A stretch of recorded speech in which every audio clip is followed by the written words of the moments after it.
Hello everybody, this is the typewriter Smith Premier 10 from 1911. In this video there is some of the interesting story of this typewriter and how it works. As usual, the color is black with gold decorations. This typewriter has an interesting tabulator. It's very particular. I will show later. The Smith Premier Company was founded in Syracuse, in USA, in 1886 by the Smith brothers. Syracuse is also a city in south of Italy, in Sicily, but it's very far from Syracuse, USA. It's another company that produced weapons and started to produce also typewriters. It was common at those times for companies who had already a know-how in mechanics to differentiate the production and start building also typewriters. It happened also with the weapons builder Remington, the sewing machine builder Seidel and Naumann, and the bicycle builder Adler. In the Adler's logo on the typewriter there is also the wheel of the bicycle. The Smith Company had great success in building typewriters, so switched their production mainly to typewriters. At those times they did very good sales and rivaled with other big companies like Remington. It's a typewriter with visible writing. In these years it was common for the typist not to see what he typed. It was the so-called blind writing opposed to the visible writing which would dominate the market from then on. The first thing you could notice when you look at this typewriter is that the keyboard is very particular. It's a standard QWERTY, but it has two series of buttons, one of lowercase in white and the other for uppercase letters in black, with numbers and symbols all around the keyboard. And also every button has only one letter or symbol, and every typing bar has only one typing character. You see? These bars in wood here are the space bar, the backspace, and the margin bypass.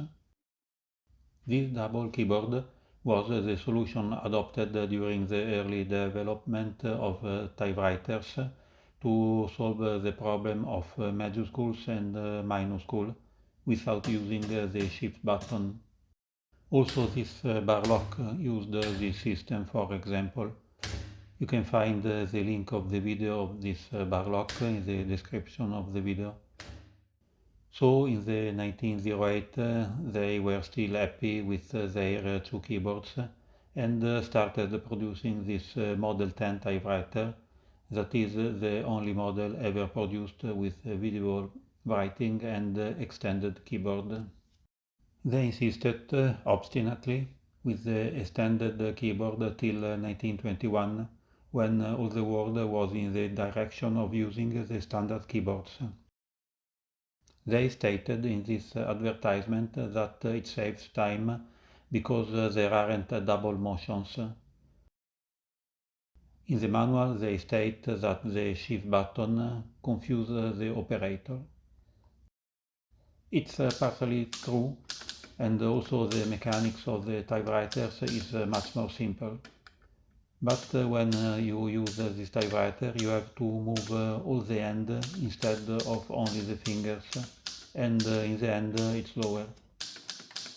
So this solution disappeared and all the typewriters adopted the normal two-shift mechanism with two or three typing characters in every button, and in the end Remington acquired the Smith Company.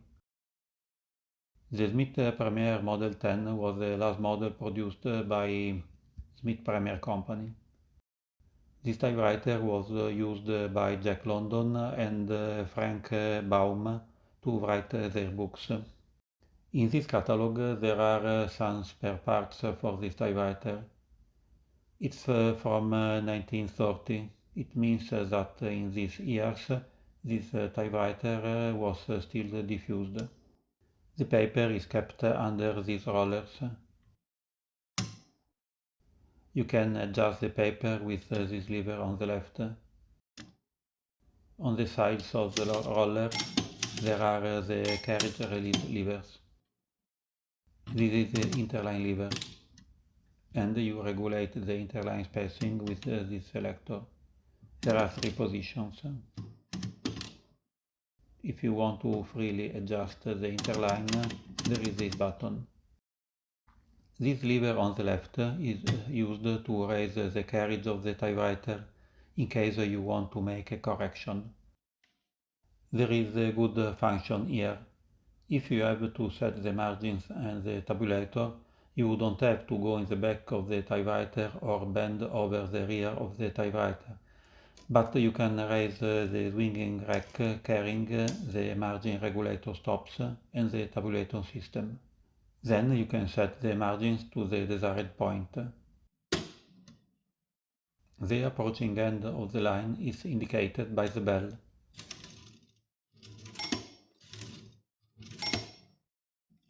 And this is the bell mechanism.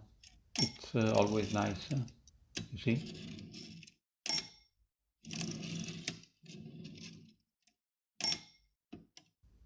The ribbon spools are in the back.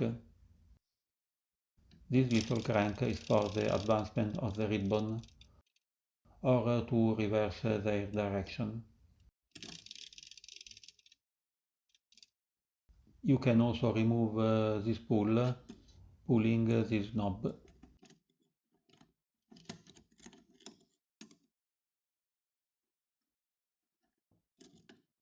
This typewriter allows the use of two color ribbons selectable via this button. A very beautiful mechanism. The carriage group can be removed. And you have to do it because to change the ribbon you have to remove the group of the carriage since the ribbon passes under the roller. You see, this is the root of the ribbon under the carriage. It is possible to substitute the carriage with a longer one, but in the manual it says you can do it also in case you are writing a letter and you have to write another urgent letter and you don't want to remove the letter you are typing. You can do it also for maintenance and cleaning, and putting it back is easy. There is a pin on the side, that's all. The typewriter is equipped with the tabulator. These four red buttons are for the use of the tabulator. The tabulator stops are set in this bar in the back with the sliders. Let's take out the slider to see better. You see their pins are in different positions.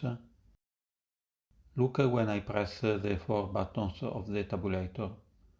You see that this tooth always stops in different positions. If I press the button 1, the tooth moves in a position where I can only catch its specific slider and not all the other. The same when I press the button 2. It goes in a position where I can only catch one of the four sliders. The same for tabulator button 3. And also the button 4 can catch only its specific slider and avoid all the others. Isn't it ingenious?